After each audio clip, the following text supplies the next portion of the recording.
또 예배의 처소로 또 각 가정에서 예배드리는 여러분들 하나님의 크신 은혜가 넘치길 소망합니다. 예, 이 시간 우리 다 같이 묵상 기도하심으로 수요 밤 예배를 하나님께 올려드리겠습니다.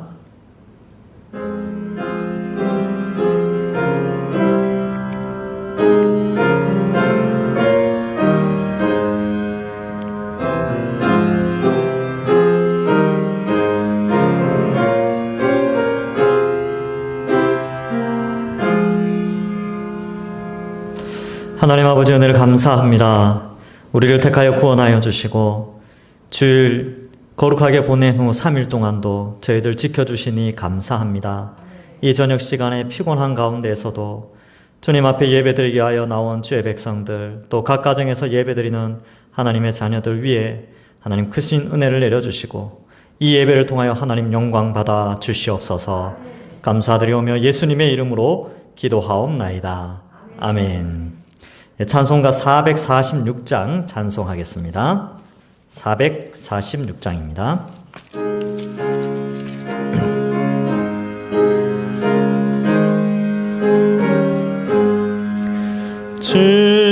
충성 외에는 참 기쁨 없도다. 날 사랑하신 주 늘 계시옵소서. 기쁘고 기쁘도다. 항상 기쁘도다. 나 주께 왔사오니 복 주옵소서. 나 주께 왔으니 복 주시옵소서. 주 함께 계시면 큰 시험이 기네. 기쁘고 기쁘도다. 항상 기쁘도다. 나 주께 왔사오니 복 주옵소서. 주 떠나가시면 생명 어때네. 기쁘나 슬플 때 늘 계시옵소서. 기쁘고 기쁘도다. 항상 기쁘도다. 나 주께 왔사오니 복 주옵소서. 그 귀한 언약을 이루어 주시고 주 명령 따를 때 늘 계시옵소서. 기쁘고 기쁘도다. 항상 기쁘도다. 나 주께 왔사오니 복 주옵소서.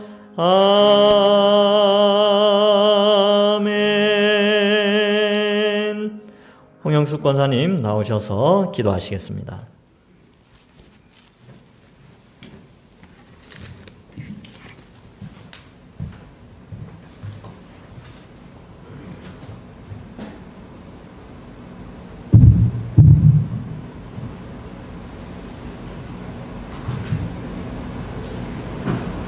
복의 근원 되시는 하나님, 죄로 말미암아 죽었던 저희들 십자가의 사랑으로 말미암아 구원의 은혜를 허락하시고 예배 자리에 인도하여 주시며 감사드립니다. 아멘. 이 예배 가운데 성령님 함께 하셔서 감사와 기쁨으로 드려지는 예배가 되게 하옵시며 아멘.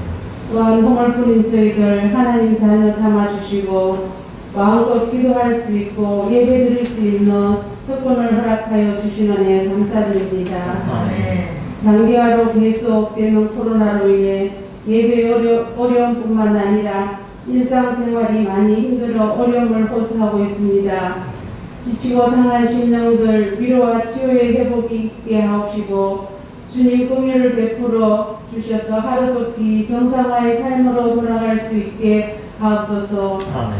이 암울한 시대이지만 우리의 믿음은 퇴색되지 않기를 원합니다. 하나님, 한반도의 정세가 매우 혼란스럽습니다. 이 땅에 분열의 영을 몰아내 주시고 이 민족이 다시금 주님 앞에 엎드려 주님의 얼굴을 구하며 거룩을 회복해 하시어 하나님께 신뢰받는 민족이 되게 하옵소서. 아멘. 특별히 한국교회가 민족의 희망으로 선한 영향력을 끼칠 수 있도록 영성을 회복시켜 주시어 하나님만이 경외하는 교회가 되고 교회 지도자들이 되게 하옵소서. 아멘. 지상 명령을 따라 선교 현장에서 복음을 위해 애쓰시는 선교사님들 사역과 가정 위에 함께 하시어 선교의 비전과 방향이 아름다운 열매로 나타나게 하옵소서. 아멘. 특별히 원로 목사님 캄보디아 사역위에도 함께 하시어 건강한 사역을 감당할 수 있게 하옵소서. 아멘. 또한 몽대인 교회 홍순영 목사님 담임 목사님으로 세워주심을 감사드립니다. 코로나로 인하여 사역이 많은 어려움에 있을지라도 주님께서 능력 주시어 말씀과 기도로 성도님들을 잘 양육해 나갈 수 있도록 은혜를 베풀어 주시옵소서. 또 함께 동역하시는 부교역사님들과 장로님들에게도 동일한 은혜를 주시길 원합니다. 주님, 하루속히 코로나가 종식되어서 다음 세대를 세워가는 교육과 전도의 문을 열어주시길 간절히 소망합니다. 아멘. 이 시간 말씀을 선포하실 전도자님, 주님의 영으로 충만하게 하셔서 지친 우리의 영혼에 말씀의 생수로 심령마다 세워주셔서 은혜 받게 하셔서 우리 삶이 그리스도의 향기를 드러내는 삶이 되길 간절히 소망하며 예수 그리스도 이름으로 감사하며 기도드렸습니다. 아멘.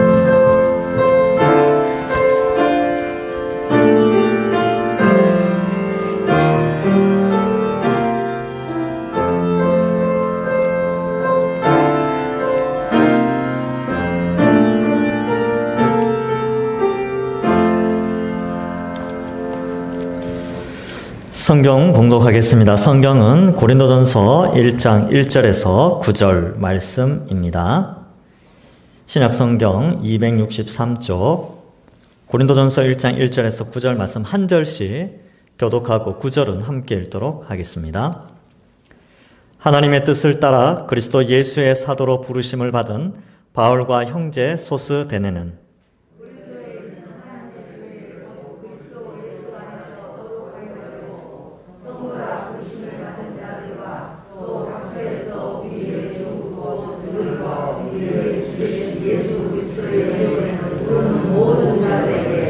하나님 우리 아버지와 주 예수 그리스도로부터 은혜와 평강이 있기를 원하노라.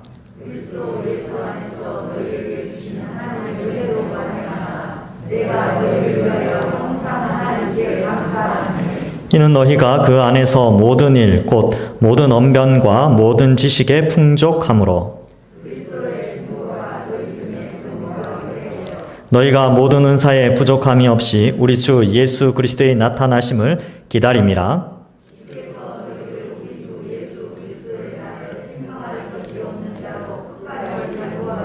같이 읽겠습니다. 너희를 불러 그의 아들 예수 그리스도 우리 주와 더불어 교제하게 하시는 하나님은 미쁘시도다. 아멘. 예, 오늘은 특별히 우리 교회에 오신 지 한 3개월 정도 됐는데 아직 작년부 설교를 한 번도 못 하셨습니다. 그래서 오늘 기회를 잡아서 우리 처음으로 이훈 전도사님의 말씀을 듣게 되는데요.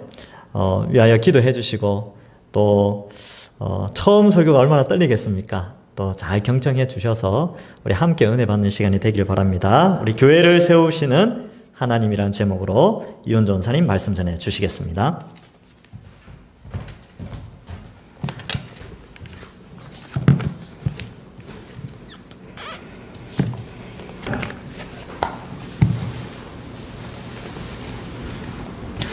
네, 할렐루야. 오늘 수요밤 예배에 참석하신 우리 동산의 모든 성도님들을 주님의 이름으로 환영하고 축복합니다.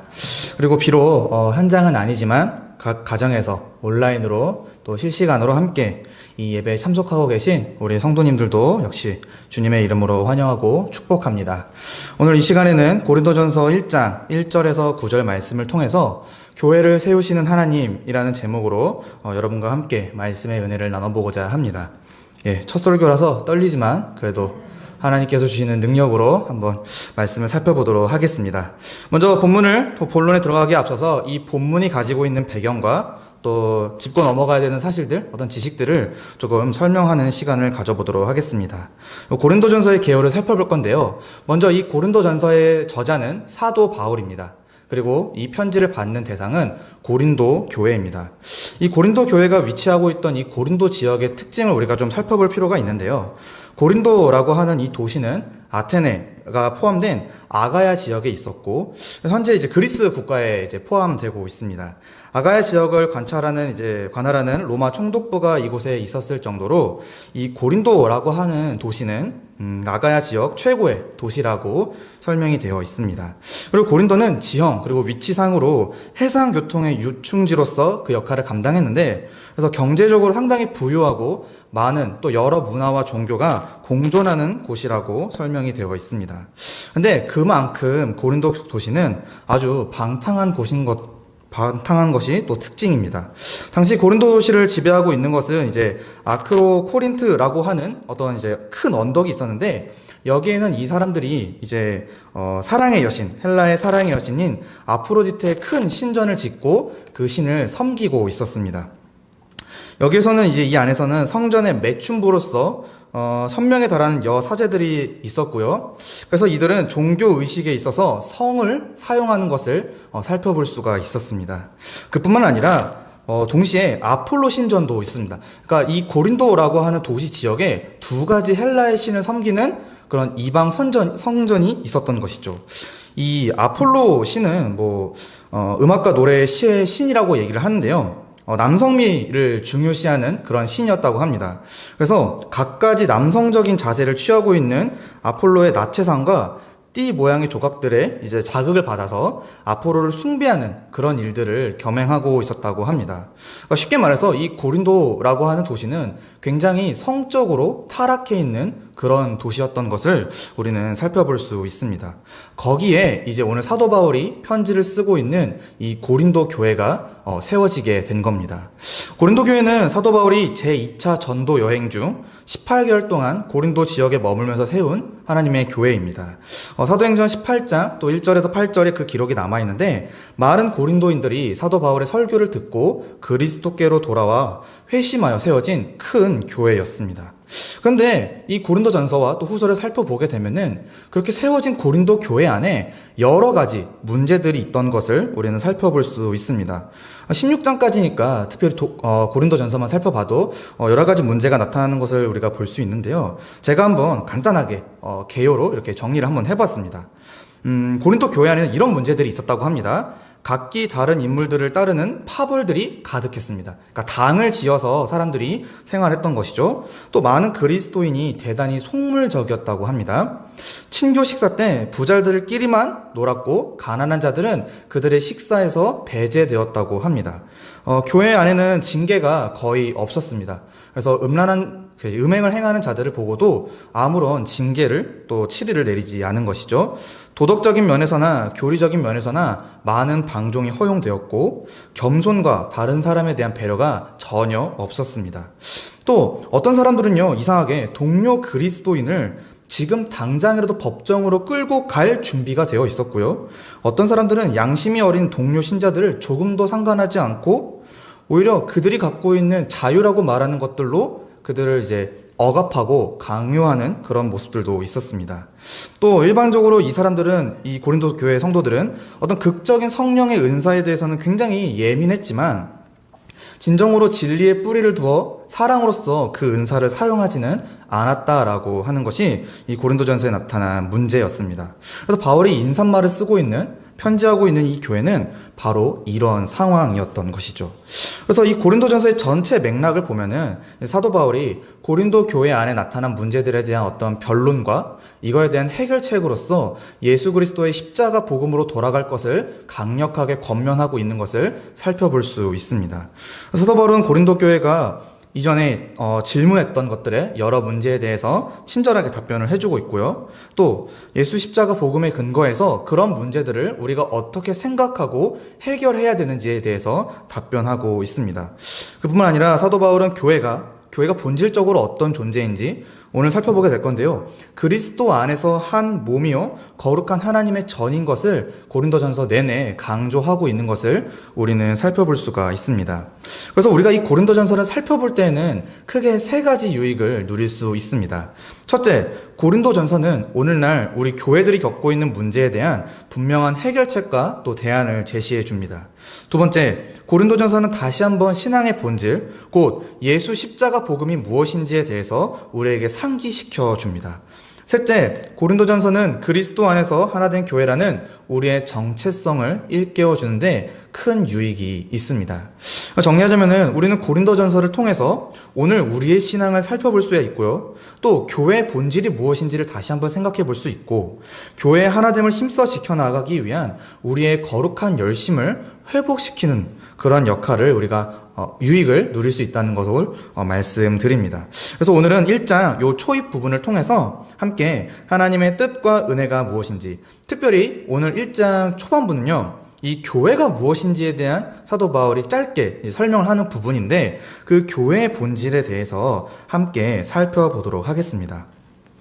첫 번째로 1절에서 3절에 보시면 사도 바울은 우리의 정체성, 우리 교회들의 본질이 무엇인지를 설명하고 있습니다. 제가 1절에서 3절을 다시 한번 읽어드리도록 하겠습니다. 하나님의 뜻을 따라 그리스도 예수의 사도로 부르심을 받은 바울과 형제 소스데네는 고린도에 있는 하나님의 교회, 곧 그리스도 예수 안에서 거룩하여지고 성도라 부르심을 받은 자들과 또 각 처에서 우리의 주, 곧 그들과 우리의 주 되신 예수 그리스도의 이름을 부르는 모든 자들에게 하나님 우리 아버지와 주 예수 그리스도로부터 은혜와 평강이 있기를 원하노라. 먼저 1절에 살펴보면은 우리는 바울이 이 편지의 수신자라는 것을 쉽게 알 수가 있는데요. 여기서 중요한 것은 그 수신자, 그 사도 바울이 어떤 사람인가 하는데 포커스를 좀 둘 필요가 있을 것입니다. 바울은 그리스도 예수의 사도로 부르심을 받았다고 자신을 지금 소개하고 있습니다. 사실 바울은 편지 곳곳에서 자신이 그리스도 예수의 사도라는 것을 밝히고 있습니다. 왜냐면은 이 교회들마다 바울의 사도성, 그러니까 바울이 진짜 그리스도 예수의 사도라는 것을 부인하고 의심하는 자들이 여럿 있었기 때문이죠. 그래서 자신이 그리스도 예수의 사도라는 것을 분명하게 밝힐 필요가 있었습니다. 바울은 그리스도 예수의 사도로서 각 교회에 그분의 말씀, 즉 십자가 복음만을 전했습니다. 고린도 교회 역시 이 그리스도 예수의 사도가 된 바울로 말미암아 십자가 복음을 듣고 탄생한 교회인 것이죠. 사랑하는 성도님들, 하나님은 언제나 이 귀한 말씀의 일꾼을 통해서 우리에게 복음, 곧 십자가의 도를 가르쳐 주십니다. 특별히 교회 안에 목사와 같은 사역자를 세우셔서 그 일을 감당하게 하시는데, 성도는 이 목회자의 말씀을 통해서 또 선포되는 하나님의 말씀을 듣고서 깨달음으로써 하나님의 놀라운 은혜와 자비하심을 누리게 됩니다. 그러므로 우리는 이 복음 전하기를 힘쓰는, 그리고 이 일을 위해 교회 안에 세워진 하나님의 귀한 사도들인 목회자의 가르침을 귀하게 여길 필요가 있습니다. 그리스도 예수의 사도된 바울은 고린도 교회에 십자가 복음을 담대하게 전했습니다. 여기서 바울이 이제 설명하고 있는 자신의 정체성에 대한 얘기를 살펴볼 텐데, 바울의 부르심은 먼저 하나님의 뜻을 따라서 된 것임을 우리는 짚고 넘어갈 필요가 있습니다. 지금 1절의 설명에 따르면은 하나님의 뜻을 따라 그리스도 예수의 사도로 부르심을 받은 이라고 설명이 되어 있습니다. 그러니까 지금 그리스도 예수의 사도가 될 수 있었던 것은 전부 하나님의 뜻에 근거하고 있다는 것이죠. 바울이 받은 이 부르심의 기원은 온전히 하나님께 있습니다. 하나님께서 바울을 그리스도 안에서 사도로 세우시길, 그래서 여러 곳에 복음을 전하시기를 원하셨던 것이죠. 어떻게 바울이 이런 부르심을 입을 수 있었던 것일까요? 바울의 어떠함 때문에 하나님이 이런 부르심을 주신 걸까요? 오히려 바울은 우리가 잘 알고 있듯이 사도행전에 보면은 그리스도인들과 또 하나님의 교회를 핍박하던 자들이었습니다. 그런 그가 다메섹에 가던 길에 예수를 만나 변화하게 된 것이죠. 그 이후로 이제 그리스도의 복음을 전하며 교회를 세우는 일에 온 힘을 다하는 선교사 혹은 전도자가 된 것을 우리는 볼 수 있습니다. 사랑하는 성도님들, 이 모든 과정이 전부 하나님의 어떤 계획하심과 그 뜻 안에 있었던 것을 우리는 살펴볼 수가 있는 것이죠. 즉, 하나님은 그를 아시고 정하신 때에 그를 부르사 그리스도 예수의 사도가 되게 하신 것입니다. 이처럼 하나님의 부르심이라는 것은 우리의 어떠함으로 이루어지는 것이 아니라 온전히 하나님의 주권에 의해서 선포되는 것임을 우리는 생각해 볼 수 있습니다. 그래서 바울이 이렇게 자신을 그리스도 예수의 사도라고 소개하지만 사실 그가 받은 부르심 역시 하나님의 은혜의 결과였다라고 우리는 생각해 볼 수 있는 것이죠. 그런 이제 그리스도 예수의 사도된 바울이 이제 고린도 교회를 부릅니다. 근데 고린도 교회를 부를 때 조금 독특하게 부르는 것을 2절과 3절에서 살펴볼 수가 있습니다. 2절에 보면 바울은 고린도 교회의 어떤 정체성이라고 할까요? 크게 세 가지로 얘기하는 것을 볼 수가 있습니다. 사실 이 세 가지는 다르게 표현하면은 교회가 무엇인지를 설명하는 그런 표현들입니다. 첫 번째로 바울은 고린도 교회를 향해 하나님의 교회라고 부릅니다. 두 번째, 그리스도 예수 안에서 거룩하여지고 성도라 부르심은 받은 자들, 이렇게 설명을 하고요. 세 번째, 우리의 주 되신 예수 그리스도의 이름을 부르는 모든 자들이라고 얘기를 합니다. 바꿔 얘기하면 교회라는 것은 하나님의 교회이고 하나님께서 성도라 부르심을 받은 자들이며 그리스도 예수의 이름을 부르는 모든 자들이 교회라는 것을 우리는 쉽게 생각해 볼 수가 있습니다. 요 부분들을 좀 자세하게 한번 살펴보려고 하는데요. 첫째, 고린도 교회는 하나님의 교회입니다. 여기서 하나님의 교회라는 것은 우리가 딱 듣기에도 그리고 문법적으로도 이 교회의 소유권이 누구에게 있냐면은 하나님께 있다라는 것을 우리는 생각해 볼 수가 있습니다. 사도행전 20장 28절에 따르면은 하나님이 자기 피로 사신 교회다라고 하기 때문에 이 교회라는 것은 하나님의 교회입니다. 하나님은 교회를 사시기 위해 자신의 소유로 세우시기 위해 자기 피, 곧 그의 아들 예수 그리스도의 피를 흘리게 하셨습니다. 이 피는 우리의 죄에 대한 값이었는데요. 영원히 죽어 마땅한 우리를 그 피로 사셨으므로 더는 우리가 죄와 사망에 갇혀서 그 아래 종노릇 사는 것이 아니라 하나님께 속하여져서 하나님을 위하여 살아갈 수 있는 존재로서 우리가 변화된 것입니다. 그래서 우리의 주인은, 교회의 주인은 단 한 분, 하나님 한 분이십니다. 그러므로 교회는 하나님에 의해 예수로 말미암아 속량받아 참 자유를 얻은 하나님의 교회입니다. 두 번째로 고린도 교회는 그리스도 예수 안에서 거룩하여지고 성도라 부르심을 받은 자들입니다. 여기서 이 성도라고 하는 단어는 그 의미 자체가 거룩한 무리입니다. 그러나 우리와 거룩은 너무나도 거리가 멉니다. 왜냐하면 레위기 19장 2절에 보면은 이 거룩의 기준이 나오는데 바로 하나님의 기준에 합당한 온전한 상태가 거룩입니다. 그런데 우리는 그 기준에 절대로 합당하지 못하죠. 우린 거룩의 기억자도 꺼내지 못할 정도로 하나님 앞에서 큰 죄인입니다. 그런데 우리를 하나님께서 거룩하여지고 성도라 여겨주신 것입니다. 하나님께서 은혜로 자기에게 합당하고 온전한 상태가 되게 하신 것이죠. 사도 바울은 에베소서 1장 3절에서 5절에 다음과 같이 설명합니다. 찬송하리로다 하나님 곧 우리 주 예수 그리스도의 아버지께서 그리스도 안에서 하늘에 속한 모든 신령한 복을 우리에게 주시되 곧 창세전에 그리스도 안에서 우리를 택하사 우리로 사랑 안에서 그 앞에 거룩하고 흠이 없게 하시려고 그 기쁘신 뜻대로 우리를 예정하사 예수 그리스도로 말미암아 자기의 아들들이 되게 하셨으니 하나님께서 우리를 그 앞에서 단 하나의 흠이 없는 죄로 인해 잃어버리거나 손상되지 않은 온전한 상태 곧 거룩한 성도로 우리를 부르신 것입니다. 세 번째로 이 고린도 교회는 우리의 주 되신 예수 그리스도의 이름을 부르는 모든 자들입니다. 사실 여기서 예수 그리스도의 이름을 부른다라는 것은 그냥 예수님 하고 이름을 부르는 것이 아니라 그분을 향한 우리의 믿음을 고백하는 행위인 것입니다. 내가 당신을 믿습니다 라고 말을 하는 것이죠. 그런데 우리가 이걸 어떻게 믿느냐? 바로 주님으로서 믿는 것입니다. 예수님을 단순히 나를 구원하신 분이야 정도로만 믿는 것이 아니라 나를 다스리시고 나를 인도하시며 나에게 모든 것을 공급해 주시는 주님으로서 믿는 그 믿음을 고백하는 것입니다. 즉 2000년 전에 이 땅에 오신 갈릴리 나사렛 예수를 우리의 주님으로 구원자로 믿는 자들이 바로 교회인 것이죠. 그래서 우리는 항상 사도신경을 통해서 이렇게 고백합니다. 그 외아들 우리 주 예수 그리스도를 믿사오니.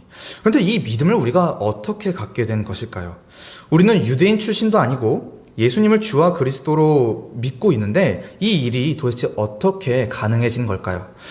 에베소서 2장 8절에 따르면 이것은 전부 하나님의 선물인 것을 생각해 볼 수가 있습니다.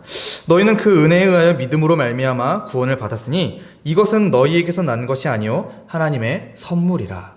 즉 우리가 예수님을 주와 그리스도로 고백할 수 있는 것은 전부 하나님의 선물, 하나님의 은혜의 결과인 것입니다. 사랑하는 성도님들, 여기서 알 수 있는 사실은 교회가 하나님의 교회로, 성도로 예수를 주와 그리스도로 고백할 수 있는 것이 전부 다 하나님의 은혜의 결과라는 것입니다. 우리의 구원은, 또 우리가 받은 이 부르심은 단 한 번도 우리의 어떠함으로 되어지는 것이 아닙니다. 온전히 하나님의 은혜로서 이루어지는 것이죠. 지금도 마음속에 예수님을 주와 그리스도로 인정하고 믿을 수 있는 것 전부 다 하나님의 은혜라는 것을 우리는 잊지 않아야 합니다. 하나님은 지금도 그분의 열심과 또 신실하심으로써 우리를, 그의 이름을 부르는 자들을 하나님의 교회로, 거룩한 성도로 믿는 자로 세워주고 계십니다. 그리고 3절에 그 교회에 바울은 하나님으로부터 은혜와 평강이 있기를 바랬습니다. 여기서 주목할 점은 이제 바울이 말하는 이 은혜와 평강의 기원이 어디 있는가인 것입니다. 바로 하나님 우리 아버지와 주 예수 그리스도로부터 은혜와 평강이 나온다는 것입니다. 즉 교회는 오직 하나님 아버지와 주 예수 그리스도 외에는 절대로 은혜와 평강을 누릴 수가 없습니다. 우리 스스로 이 은혜와 평강을 만들 수도 없고 영원한 생명 그 자체이신 하나님과 예수님께 매달려 있을 때만 이 은혜와 평강을 누릴 수가 있음을 성도님들 기억하시기를 바라겠습니다. 그런데 이 고린도전서 사도 바울이 이제 자신을 소개하고 그래서 너네가 어떤 자들인지 어떠한 존재인지를 설명을 했는데 사실 이러한 설명은 고린도 교회에만 국한되지가 않습니다. 사실 오늘 우리에게도 해당되는 이야기인 것이죠. 오늘 우리도 하나님께서 자기 피로 사신 하나님의 교회로 부르심을 받았습니다. 그리고 그뿐만 아니라 그리스도 예수 안에서 거룩하여지고 성도라 부르심을 받았죠. 또한 우리는 우리의 주 되신 예수 그리스도의 이름을 마음껏 부를 수가 있게 되었습니다. 사실 이 1절에서 3절은 전체 이 편지의 구조상 인사말에 해당합니다. 그렇죠? 인사하는 거니까. 근데 이 우리가 인사말을 항상 읽을 때 쉽게 넘어가는 경향이 있습니다. 왜냐면 그냥 사도 바울이 누군가에게, 그러니까 편지를 쓰는 대상에게 이렇게 인사했구나 라고만 넘어가는 경우가 흔한데, 하지만 이 인사말을 이렇게 자세하게 살펴본다면은 인사말을 쓴 저자, 사도 바울이죠. 저자를 통해서 하나님께서 우리에게 알려주시기를 원하는 그 뜻이 무엇인지를 알 수가 있는데, 바로 우리의 부르심이 우리의 어떠함과 노력으로 이루어진 것이 아니라 하나님의 은혜로 우리가 교회가 되었다라는 것을 이 인사말을 통해서 우리는 생각해 볼 수가 있습니다. 우리가 하나님의 교회요, 성도가 될 수 있는 것은 오직 그리스도 안에서 택하시는 하나님의 주권적인 역사의 결과입니다. 여기에 대해서 예수님이 이렇게 말씀하신 것을 볼 수가 있는데, 요한복음 15장 19절에 16절이죠. 너희가 나를 택한 것이 아니요 내가 너희를 택하여 세웠나니 이는 너희로 가서 열매를 맺게 하고 또 너희 열매가 항상 있게 하여 내 이름으로 아버지께 무엇이든지 다 받게 하려 하심이라. 즉 하나님께서 우리를 택하여 주신 것입니다. 하나님의 은혜로 말미암아 우리가 그의 자녀로, 그의 백성으로 교회로 부르심을 입은 것이죠. 그래서 우리가 지금 이 순간에 혹은 매주 주일마다 교회에 나와 예배를 드리고 있으며 하나님의 말씀을 듣고 아버지께 기도할 수 있는 것입니다. 우리의 변화된 모습, 우리 안에 있는 이 모든 확신이 다 하나님의 은혜의 결과입니다.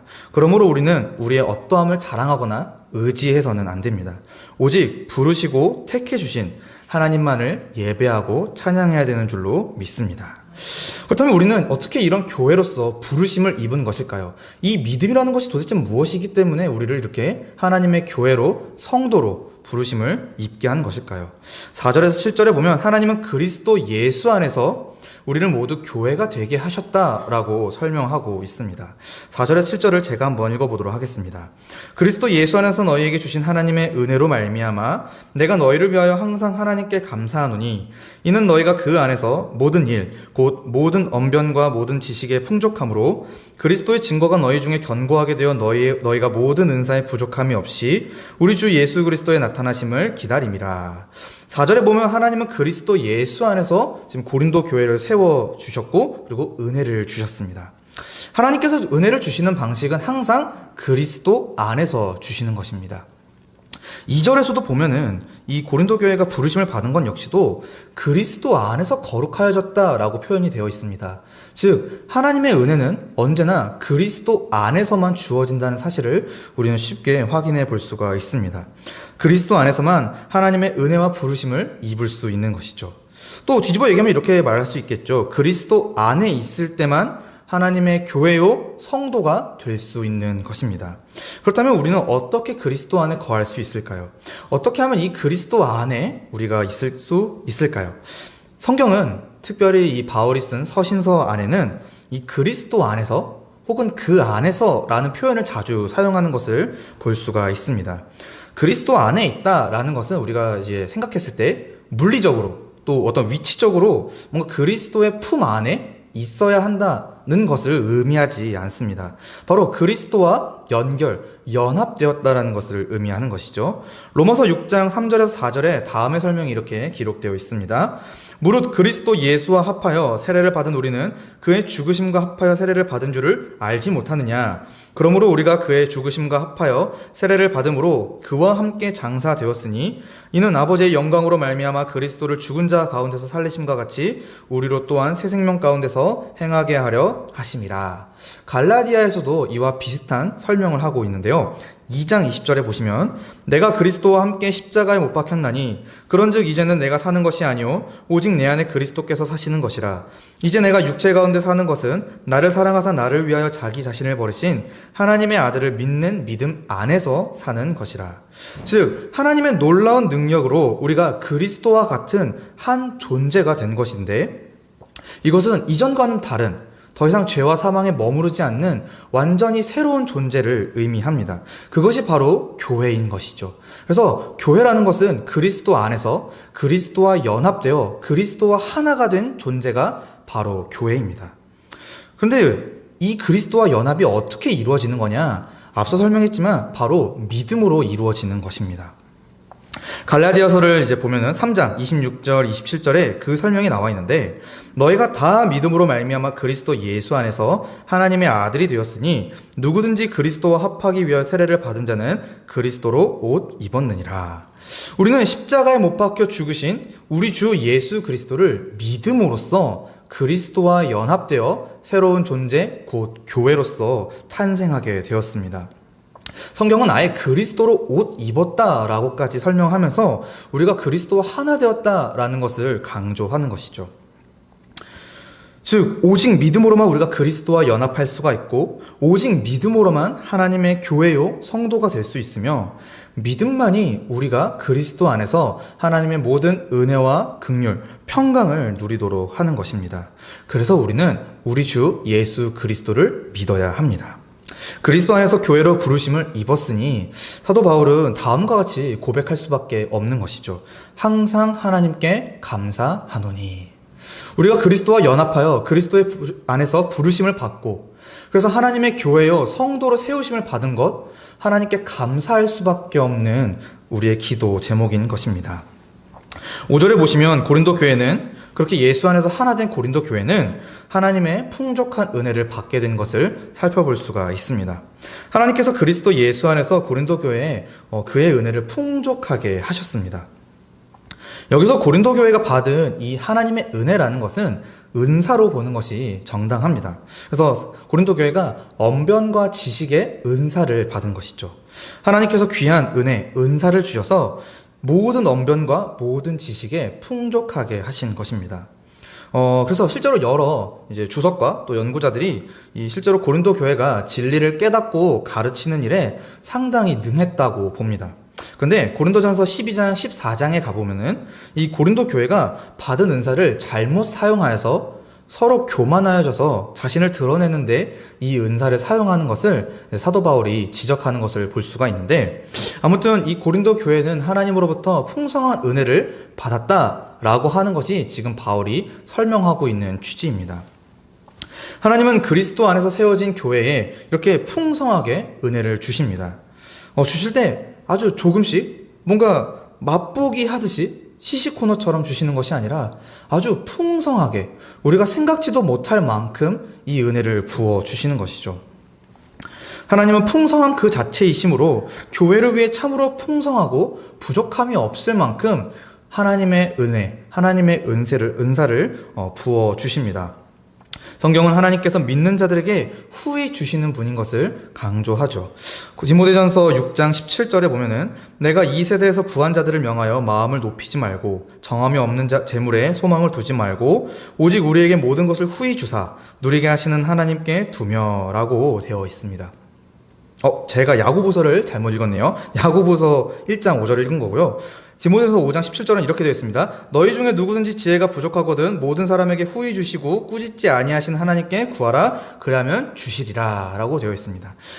하나님의 교회는 이처럼 하나님의 은혜로 풍성하게 되어져 갑니다. 풍성한 이 하나님의 은혜, 고린도 교회가 받은 하나님의 은혜는 고린도 교회 안에 그리스도의 증거가 더욱 견고하게 만드는 역할을 했습니다. 6절에 보면은 이제 이렇게 설명이 되어 있죠. 그리스도의 증거가 너희 중에 견고하게 되어. 하나님의 은혜로 고린도 교회 안에 그리스도의 증거가 더욱 견고해진 것입니다. 고린도 교회가 이렇게 언변과 지식의 풍성한 은사를 받은 것은 하나님께서 어떤 목적 때문에 주신 것이죠. 이 목적이 무엇인지를 우리가 살펴볼 필요가 있는데, 사실 이 은사라고 하는 것은 하나님의 선물이죠. 모든 은사는 그리스도 안에서 주어진 하나님의 선물이고, 그래서 하나님의 영광과 그 뜻을 알도록, 그래서 그분을 예배하는 데 그 목적이 있습니다. 그러므로 고린도 교회가 받은 이 언변과 지식의 은사는 결국 진리이신 예수 그리스도를 알아가는 데 더욱 유익하고, 예수 그리스도를 더욱 알아가면 알아갈수록 우리를 구원하시고 우리를 그리스도 안에서 부르신 하나님을 더욱더 기쁨으로 찬양하게 만드는 것이죠. 즉 하나님의 풍성한 은혜 덕분에 고린도 교회는 그리스도의 증거를 더욱 확신할 수 있어서 하나님을 더욱 풍성하게 예배할 수 있었습니다. 고린도 교회는 하나님을 아는 일에, 그리스도를 아는 일에 이처럼 조금의 부족함도 없을 만큼 충분한 하나님의 은혜를 받았습니다. 그래서 어떠한 유혹과 환난이 오더라도 말씀에 든든히 서 있기에 넘어지지 않을 수가 있었던 것이죠. 그렇게 고린도 교회는 이 알게 된 진리를 바탕으로 하나님을 예배하고 교회로서 살아가기를 힘써야 했습니다. 사랑하는 성도님들, 오늘 하나님의 교회들 역시 변함없으신 하나님으로부터 이러한 은혜를 받게 됩니다. 하나님은 교회들에게 하나님을 깨달을 수 있는, 그리스도를 깨달을 수 있는, 복음의 진리의 말씀을 깨달을 수 있는 은혜를 부어 주십니다. 또한 하나님은 교회가 날마다 이 은혜 안에서 그리스도를 더욱 알아가기를 원하십니다. 그리스도는 우리의 참 진리이자 영원한 믿음의 굳건한 반석이 되십니다. 그리고 우리는 그 위에 지어진 예수님의 몸된 교회이죠. 만약 이 반석이 흔들린다면은 그 집은 절대로 세워질 수가 없습니다. 그러나 그리스도라고 하는 이 진리의 반석은 결코 흔들리지도 무너지지도 않습니다. 그래서 이 위에 세워져 있다면은 우리는 어떠한 고난과 역경에서 흔들리지 않고 하나님의 교회로 또 성도로 살아갈 수가 있을 것입니다. 그래서 교회의 존망은 이 반석이신 그리스도 위에 세워져 있느냐 그렇지 않느냐에 달려 있는 것이죠. 교회가 한 마음 또 한 뜻으로 그리스도의 진리를 깨닫기를 원한다면 하나님은 능히 성령을 통해 그리스도를 깨닫도록 인도해 주실 것입니다. 그러므로 교회는 반석이신 그리스도를 더욱 알아가기를, 그래서 믿는 것과 아는 일에 하나 되기를 힘써야 합니다. 이렇게 풍성한 은혜를 받은 고린도 교회는 7절에 따르면은 하나님의 은혜 덕분에 아무런 부족함 없이 주의 재림을 기다릴 수 있었습니다. 왜냐하면 날마다 하나님의 은혜가 부어지니 그리스도를 풍성히 알아 흔들리지 않을 수 있었기 때문이죠. 또한 그리스도의 은혜가 너무 풍성하니, 하나님의 은혜가 너무 풍성하니 하나님의 말씀대로 서로 사랑하며 살아가는 것이 어렵지 않았을 것입니다. 또한 하나님의 풍성한 은혜 덕분에 담대히 어디에서든지 하나님의 복음을 전할 수 있었을 것입니다. 하나님께서 그리스도를 깨달을 수 있는 은혜, 이 세상에서 하나님의 교회로서 살아갈 수 있는 은혜를 우리에게 풍성하게 주신다라는 것을 우리는 4절에서 7절을 통해 살펴볼 수가 있습니다. 그러니 우리가 무엇을 염려할 필요가 있겠습니까? 이처럼 하나님은 우리를 부르셨을 뿐만 아니라 우리의 믿음이 더욱 자라나고 풍성해질 수 있도록 우리에게 은혜를 부어주시는 분임을 우리는 확신해야겠습니다. 그렇다면 이렇게 하나님의 은혜가 고린도 교회에 풍성해 부어졌고, 그래서 그들은 아무런 부족함 없이 주의 재림을 기다릴 수가 있었는데, 도대체 이들은 무엇을 확신하며 그렇게 마지막 때를 살아갈 수가 있었던 것일까요? 이것을 어떻게 믿으며 살아갈 수가 있었던 것일까요? 8절에서 9절에 보면 하나님께서 교회를 신실하게 지키시고 인도하시기 때문에 그들은 아무런 부족함 없이 그리스도의 날까지 살아갈 수가 있게 됩니다. 8절에서 9절을 제가 한번 읽어보도록 하겠습니다. 주께서 너희를 우리 주 예수 그리스도의 날에 책망할 것이 없는 자로 끝까지 견고하게 하시리라. 너희를 불러 그의 아들 예수 그리스도 우리 주와 더불어 교제하게 하시는 하나님은 미쁘시도다. 8절에 따르면 하나님께서 고린도 교회를 책망할 것이 없는 자로 끝까지 견고하게 하실 것이다 라고 사도 바울이 기록하고 있습니다. 하나님은 이 고린도 교회를 절대로 포기하지 않으신다는 것이죠. 여러분, 교회는 하나님의 구원 사역의 목적이자 결과입니다. 또한 교회는 이스라엘을 잇는 하나님 나라의 새 언약 백성입니다. 하나님은 그리스도 안에서 이 새로운 존재인 교회를 세우시기 위해 인류의 온 역사를 진행하셨습니다. 그것의 증거로 구약이 있고 신약이 있는 것이죠. 하나님이 이 교회 하나를 세우시기 위해서 그토록 인류의 역사를 다 쓰시면서까지 열심을 내셨는데 하나님께서 이 교회를 쉽게 포기하시겠습니까? 골로새서 1장 21절 22절에 이렇게 기록되어 있습니다. 전에 악한 행실로 멀리 떠나 마음으로 원수가 되었던 너희를 이제는 그의 육체의 죽음으로 말미암아 화목하게 하사 너희를 거룩하고 흠없고 책망할 것이 없는 자로 그 앞에 세우고자 하셨으니, 하나님께서 우리를 교회로 세우시기 위해 그토록 열심을 내셨으니 고린도 교회를 또 우리를 절대 포기하지 않으실 것입니다. 그러므로 예수 그리스도의 이 십자가 위에, 그 진리 위에 굳건히 세워진 하나님의 교회는, 하나님의 성도는 절대 무너지지 않는 것을 우리 모두 확신할 수 있기를 바랍니다. 그뿐만이 아닙니다. 하나님께서 포기하지 않으시는데 어떻게 우리를 포기하지 않으시냐? 책망할 것이 없는 자로 끝까지 견고하게 하신다는 것입니다. 여기서 책망할 것이 없다라고 하는 것은 이제 원어 의미상 법정의 의미가 가까운데, 비난할 것이 없는 무죄한 상태를 가리킬 때 이 단어가 사용됩니다. 즉, 더 이상 죄로부터 정죄를 받지 않아도 되고 하나님의 크고 영원한 진노와 심판을 받지 않아도 되는 하나님 나라의 온전한 백성으로서 우리를 끝까지 지켜주시고 인도해 주신다는 것이죠. 우리 교회들이 이처럼 하나님 앞에 책망할 것이 없는 것은, 무죄한 것은 예수 그리스도께서 우리를 대신하여 십자가에 달려 죽으셨기 때문입니다.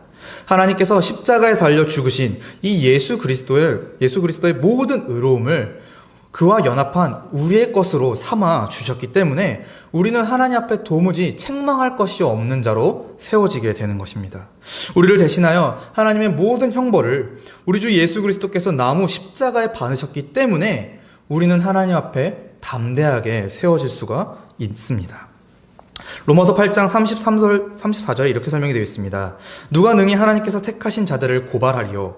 의롭다 하신 이는 하나님이시니 누가 정죄하리요? 죽으실 뿐만 아니라 다시 살아나신 이는 그리스도 예수시니 그는 하나님 우편에 계신 자요 우리를 위하여 간구하시는 자신이라. 또 유다서 1장 24절 25절에도 이렇게 설명이 되어 있습니다. 능히 너희를 보호하사 거침이 없게 하시고 너희로 그 영광 앞에 흠이 없이 기쁨으로 서게 하실 이 곧 우리 구주 홀로 하나이신 하나님께 우리 주 예수 그리스도로 말미암아 영광과 위엄과 권력과 권세가 영원 전부터 이제와 영원토록 있을지어다. 아멘. 하나님께서 의롭다 하시고 하나님께서 우리를 받아주셨기 때문에 더 이상 우리에게는 정죄함이 없습니다. 우리는 담대하게 이제 하나님의 백성으로, 교회로, 자녀로 살아갈 수가 있는 것이죠. 또 하나님께서는 우리에게 거칠 것이 없게 하실 것입니다. 그래서 우리가 더 이상 이 죄에 넘어가지 않도록, 우리가 이 죄로 인해서 하나님으로부터 돌이키거나 돌아가거나 어떤 죄에 빠져 죽음으로 달려가지 않도록 우리를 막아주실 것입니다. 사랑하는 성도님들, 우리가 사는 이 시대는, 이 세상은 여전히 악한 세력의 유혹과 시험이 남아 있습니다. 더불어 우리의 구원이 아직 완성되지 않은 상태이죠. 그렇게 우리의 연약함 때문에 우리는 언제라도 이 죄에 걸려 넘어질 수가 있습니다. 죄를 지을 수도 있고 죄지 않을 수도 있는 신자인 것이죠. 그런데 하나님은 우리를 택하시고 부르셔서 우리를 교회로 삼아 주셨는데, 이는 우리가 죄로 인해 넘어지거나 실족하지 않도록 지키시고 보호하실 것을 약속해 주신 것입니다. 오히려 믿음 위에 세우사 우리를 영원토록 굳건히 그의 자녀로, 백성으로 이끌어 주시는 것이죠. 우리는 이러한 믿음이 있기에 다음과 같이 하나님께 기도할 수가 있습니다. 우리를 시험에 들게 하지 마시옵고 다만 악에서 구하시옵소서. 하나님께서 우리를 능히 책망할 것이 없는 자로 끝까지 견고하게 하실 것입니다. 마지막 9절에 우리를 불러 그의 아들 예수 그리스도와 더불어 교제하게 하실 것입니다. 사실 그의 아들 예수 그리스도와 더불어 교제한다라는 것은 우리에게 놀라운 축복이죠. 왜? 삼위 하나님과 우리가 대화하며 교제하며 함께 살아감으로써 창조 때에 약속되었던 그 하나님 나라의 모든 풍성한 복을 누릴 수 있기 때문입니다. 하나님은 성령을 통해 그리스도와의 교제를 허락해 주셨습니다. 길이요 진리요 생명이신 예수 그리스도와 더불어 교제할 수 있는 것은 우리에게 참으로 큰 축복입니다. 그리스도와 더불어 교제하기에 우리는 더는 죄의 권세 아래 묶이지 않고 자유롭게 의로운 삶을 살 수가 있습니다. 하나님께서 고린도 교회에 이렇게 놀라운 교제와 또 은혜를 허락하셨던 것처럼 오늘 우리 역시도 그리스도와의 교제에 참여하여 참된 사랑을 누리고 거룩한 성령의 열매를 맺게 해 주신다는 것을 우리는 이 말씀을 통해서 살펴볼 수가 있습니다. 사랑하는 성도님들, 우리가 바로 하나님의 교회이며 하나님이 택하신 거룩한 공동체입니다. 말씀을 맺도록 하겠습니다. 하나님은 우리를 그리스도 안에서 그의 풍성하신 은혜로 하나님의 교회로, 백성으로 세워주셨습니다. 오늘 이 편지는, 고린도전서는 바울이 어떤 목적 때문에 고린도 교회에 쓴 것입니다. 그들을 권면하기 위해 쓴 것인데 뭘 권면하기 위해 썼냐? 바로 고린도 교회가 그들이 받은 이 복음의 은혜를 먼저 기억하기를 바라는 마음에서 이렇게 편지를 쓰게 된 것입니다. 특별히 1절부터 9절 인사말에 해당한 이 부분에 너희가 어떠한 존재인지를 설명함으로써 너희가 받은 은혜를 기억하라 라는 데에 그 목적이 있는 것이죠. 하나님은 자기 뜻을 따라서 아무것도 아닌 그들을 부르셨고 예수 그리스도 안에서 하나님의 교회로 세워주셨습니다. 그뿐만 아니라 교회에 은혜와 평강을, 특별히 풍성한 은사들을 허락해 주셔서 그들의 믿음과 삶을 견고하게 해주셨습니다. 더 나아가 주의 마지막 날에 책망할 것이 없는 자로 끝까지 견고하게 하실 것이라고 약속까지 해주셨습니다. 우리는 본문을 통해서 하나님께서 이 고린도 교회를 처음부터 끝까지 주도하셨다는 사실에 놀라지 않을 수 없습니다. 사랑하는 성도님들, 우리 역시 마찬가지입니다. 우리가 사는 이 시대는 어쩌면 고린도 교회가 처해 있던 상황과 환경과 매우 유사하게 여겨집니다. 그러나 하나님께서는 이 악한 세대 가운데서, 이 죄가 아직도 가득한 이 세대 가운데서 우리를 택하여 부르셨고 그의 교회로, 그의 백성으로, 그의 자녀로 삼아 주셨습니다. 그분의 백성이요, 그분의 교회요, 그분의 거룩한 성도로 우리가 부르심을 받았으니 우리가 얼마나 든든하게 살아갈 수가 있겠습니까? 우리가 여기에 관여한 것, 우리가 여기에 힘쓴 것 단 한 가지도 없습니다.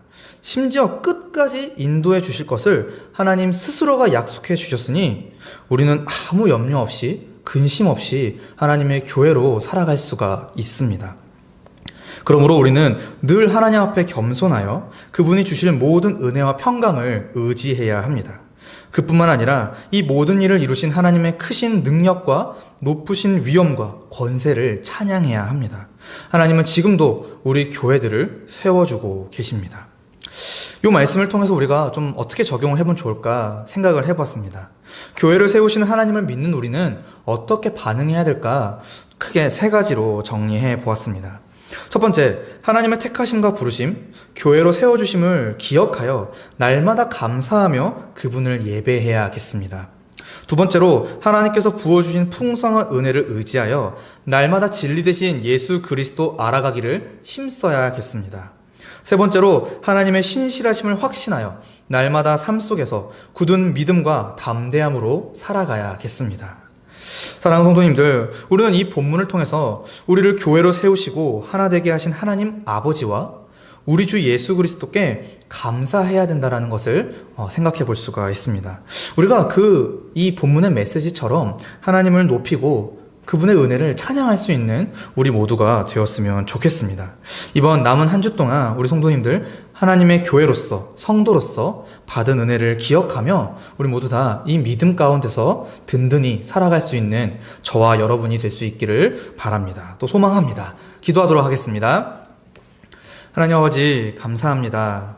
오늘도 우리를 하나님의 교회요, 거룩한 성도요, 우리를 주님의 자녀로 불러주시니 참으로 감사드립니다. 우리의 부르심, 또 우리가 받은 이 은혜가 우리의 어떠함으로 된 것이 아니라 전적으로 하나님께서 은혜를 베풀어 주신 것이 우리에게 정말 큰 은혜인 줄로 믿습니다. 그렇기에 우리는 날마다 감사해야 되는 줄로도 믿습니다. 하나님 아버지, 우리가 부어주신 이 은혜를 늘 감사하고, 그래서 부어주신 하나님만을 예배하고 찬양하는 우리 모두가 될 수 있도록 함께하여 주시옵소서. 감사드리며 우리 주 예수 그리스도의 이름으로 기도드립니다. 아멘.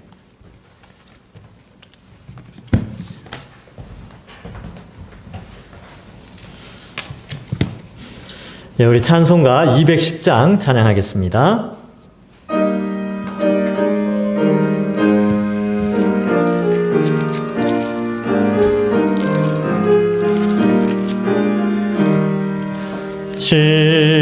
시온성과 같은 교회 그의 영광 한없다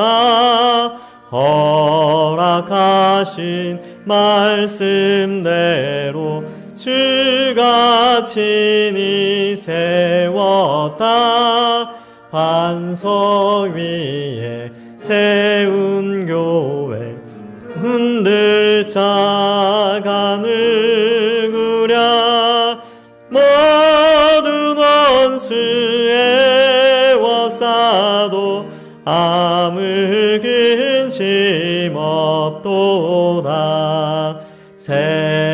생명샘이 솟아나와 모든 성도 마시니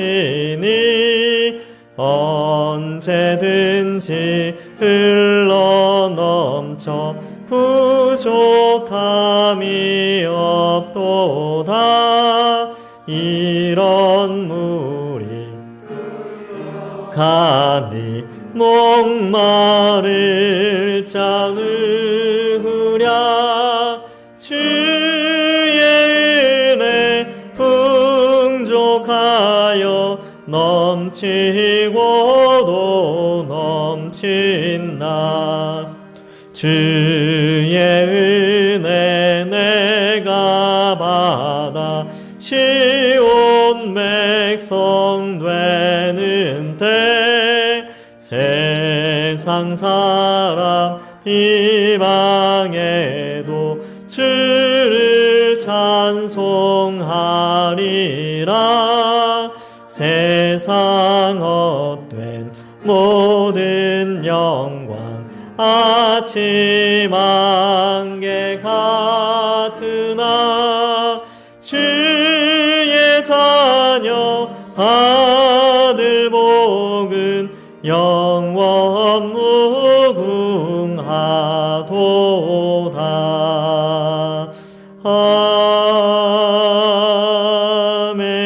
아멘. 교회 소식은 주보를 참고하시고 이 시간에는 우리 함께 기도하는 시간을 가지도록 하겠습니다. 오늘 말씀처럼 우리를 불러주신 그 은혜에 감사하며 주님 오시는 그날까지 하나님의 말씀으로 든든히 서나가는 우리 동산교회 될 수 있게 해달라고 그렇게 기도해 주시기 바랍니다. 계속해서 교회를 위해서 기도하실 때에 우리 말씀 사역자들, 저와 또 우리 부교육자들 말씀 잘 전파할 수 있도록 기도해 주시고, 특별히 오늘 설교하신 우리 이훈 전도사님, 다음 주에 이제 개강을 해서 신학대학원에 들어가게 되는데 잘 공부할 수 있도록 주여 명철을 위해서도 기도해 주시기 바랍니다. 계속해서 기도 드리실 때에 우리 다음 세대를 위해서 기도하겠습니다. 이번 주 토요일 주일 유초등부 동영상 성경학교를 합니다. 우리 유초등부 아이들 말씀으로 잘 자라날 수 있도록 기도해 주시고, 영유치부에서부터 청년부에 이르기까지 다음 세대가 하나님의 은혜로 믿음 잘 서나갈 수 있도록 기도해 주시고, 특별히 다음 주에 개학을 합니다. 코로나로 인하여서 이 개학에 많이 이제 또 두려움도 염려도 있지만 하나님께서 우리 이 땅에 다음 세대들, 우리 동산의 다음 세대들 지켜 달라고 그렇게 기도해 주시기 바랍니다. 그 안에 환우들이 있습니다.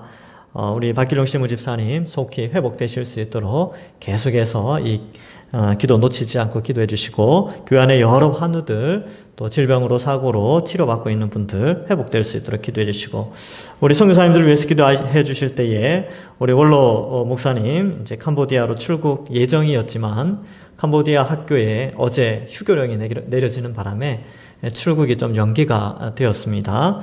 그래도 그동안 건강 더욱더 잘 추스려서 힘있게 선교사역 감당하며 어려움이 없도록 계속 기도해 주시고, 우리 최동식 선교사님 비자가 속히 나올 수 있도록, 그리고 천수경 선교사님 또 박세혁 선교사님 귀국을 해 있는데 건강하게 또 잘 재충전하는 시간 가질 수 있게 해달라고 기도하시고, 코로나가 속히 잠잠해질 수 있도록 그렇게 기도해 주시기 바랍니다. 제가 나올 때까지 짧은 시간이지만 우리 기도 제목들을 생각하면서 이 시간 함께 기도하도록 하겠습니다. 기도하겠습니다. 하나님 아버지 은혜를 감사합니다. 주님.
우리의 모든 기도를 들어 응답하여 주실 줄 믿사옵고 예수님의 이름으로 기도하옵나이다. 아멘. 주님 가르쳐 주신 기도하겠습니다. 하늘에 계신 우리 아버지여, 이름이 거룩히 여김을 받으시오며 나라의 임하옵시며 뜻이 하늘에서 이루어진 것 같이 땅에서도 이루어지이다. 오늘날 우리에게 일용할 양식을 주옵시고 우리가 우리에게 죄 지은 자를 사하여 준 것 같이 우리 죄를 사하여 주옵시고 우리를 시험에 들게 하지 마옵시고 다만 악에서 구하옵소서. 대개 나라와 권세와 영광이 아버지께 영원히 있사옵나이다. 아멘.